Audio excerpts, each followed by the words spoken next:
See what firmware our module is running whilst it is connected to our PC via the Ultra Series Communication Hub by going to the Integrators tab on the home page and observing the firmware number indicated on the bottom right. To flash the hardware, first remove the lid of the enclosure via the 4 plastic screws, then unscrew the PCB,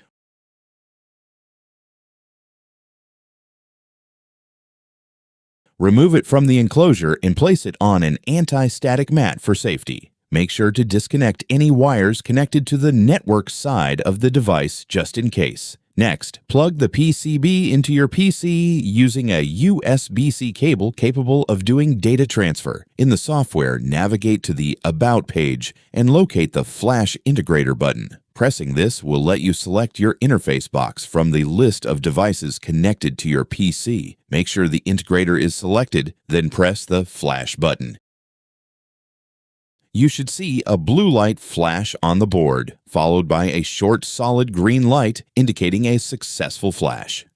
Now, screw the DSS interface cables back into the module's screw terminals and connect the DSS cable into the Ultra Series Communication Hub. And you should now have the updated device firmware and user interface.